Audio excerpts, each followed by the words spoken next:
So I know you guys are busy, so I just have a few bullet points. Number one, in terms of helping out with education, that would go beyond corporate-driven charter schools that just want to take our money. Cure poverty. As incomes rise, so do test scores.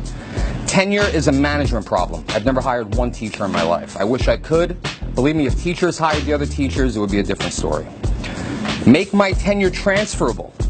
Why are at-risk school districts constantly hiring novice teachers to try to do the hardest jobs? Standardized testing, again, it's a corporate thing. We spend a lot of money on these standardized tests. I believe Common Core, just at its name, like, I have kids, I don't want to be common at the core. It's absurd. Our schools need to be desegregated. Rutgers and UCLA did a big report. Everybody here can read it. Community teaching. Too many and I love my fellow teachers, but too many, 3 o'clock, the bell rings, and they're peeling out of the parking lot and rushing off to the suburbs. This is our money. I live in Jersey City. It's rough. You got to find parking. The rent's ridiculous, but I think it's important. It's good to see the kids in the mall. It's good to see the kids on the street.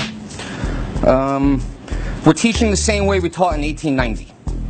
Tactics, really. You stand at the front of the class and you just team teaching can be a far superior tactic, especially if we take the high-paid administrators and put them back in the classroom working with the kids. And I really do believe that the major difference between a successful and non-successful student is their inner narrative.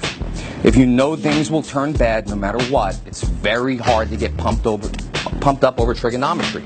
Whereas the other kids that do well in trigonometry, most of them could care less. But they know. Do good in trigonometry, get into a good college, drive a Porsche, have a great family. All of this money that we're spending, I think if we could invest it into social workers, to help many of these kids need to understand that, hey, you have a single mom or no mom, you live in a tough neighborhood, guess what? That's a skill. And you combine that with education, we know it is gonna pay off for you. There's the metric. How about like 17 points on every test if you have a single mom? Something like that. Instead of this absurdity where we separate the kids, we give them some government test, and we tell them what we already know. Oh, you're not going to do well on the test. I think that's pretty much it. Thank you for your time and courtesy. I appreciate it.